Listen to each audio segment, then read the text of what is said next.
Have you had a spirit tell you, help me? What was that? Find out why.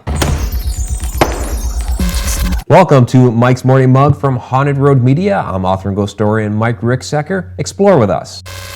When we're investigating the paranormal, one of the best pieces of evidence that we're able to capture is an EVP, or electronic voice phenomenon.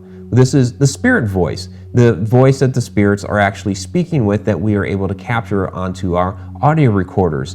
And we get a variety of different messages, but there's always a couple that seem to come out a lot within these messages. Of course, people will talk about get out. A lot of people get that get out message, but we also get help me on a number of occasions. Why is that? What do these spirits need help with? So, what would you like to see here? There's something you'd like to see here instead?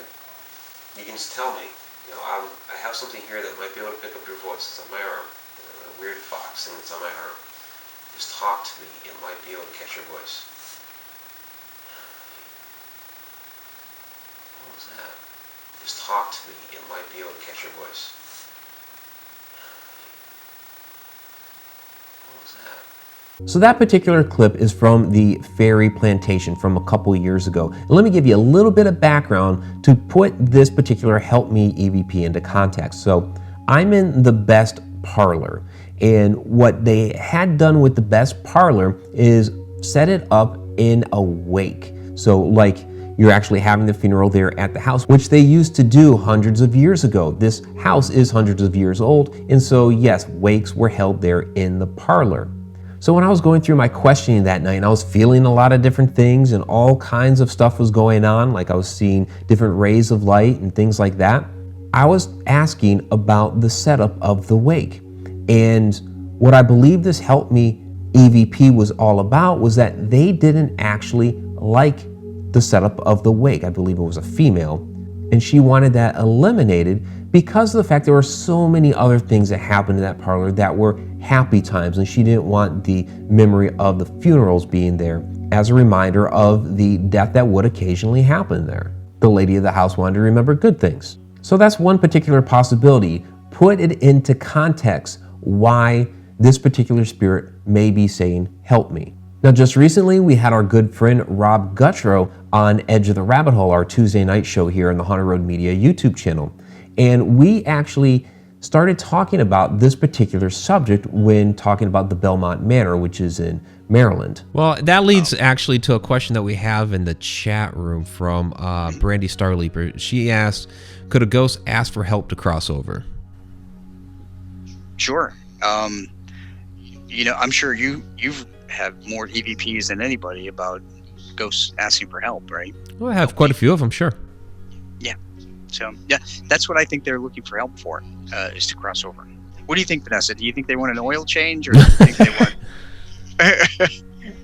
What I have honestly found a lot of is most of them just want to talk. When they ask me for help, it's not that they need me to help them do anything. They just need to have somebody to converse with to ease them. And I honestly, I think that's one of the reasons why I have some of the less savory ones come to me, because a guilty conscience can follow you into the afterlife. Right. And there's plenty of times when I get somebody that's not good, wasn't a good person, never going to be a good person. But I'm just there to talk to them. I'm not there to judge them. Yeah, but see, they also can sense your personality, that you are a mother and you have more patience than most people, and you're very kind-hearted. So sure, there are some spirits that may want help in crossing over. They may also want some sort of help in bringing closure to something that may have happened to them, whether, who knows, maybe they had been murdered, or maybe there was some sort of message that they wanted to give a loved one, or maybe they just want the public to know what really happened when they died. Maybe it's not as the story of the location has been telling it. And it's part of our job as a paranormal investigator to try to figure out what that is, try to really dig into the history of the location, find out what had gone on there, try to put into context what this request is all about and why they may actually be making such a request. Shana and I have also talked about on Inside the Upside Down how those type of spirit interactions and capturing those EVPs, how we take that as investigators, how it makes us feel, and what we do to follow up with it. Can you tell me your name?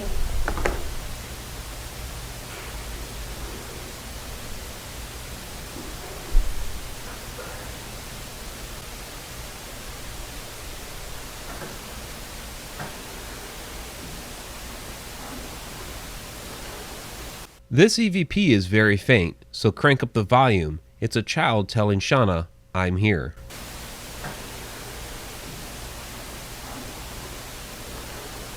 Yeah, I feel a very strong connection with him. So, and I've been trying to hear his voice since the beginning, you know, and to know that, you know, there is a child up there and that you could hear his voice.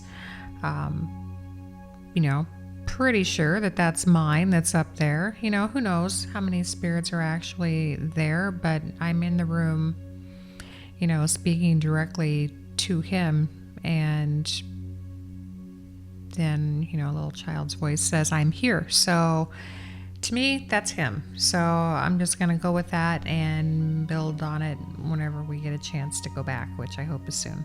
But it's it makes me feel happy. There's still underlying feeling of, you know, sadness that he's there, although he seems to be treated well.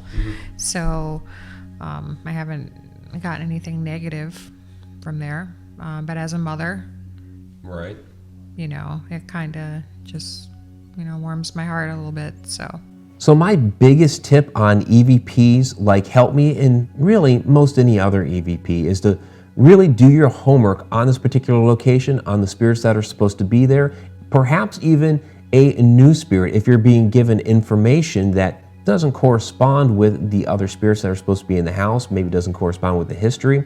It could be some other spirit that has come into play, or maybe from another period of the house that hasn't been chronicled so much. Find out what it is that really makes this particular spirit in this particular location tick, so you can determine how this EVP fits into the story of the location and the spirits there. And if you want to learn more about EVPs and spirit communication and hear a number of our best EVPs, please check out our other videos off to the side. I'm Mike Ricksecker. Till next time.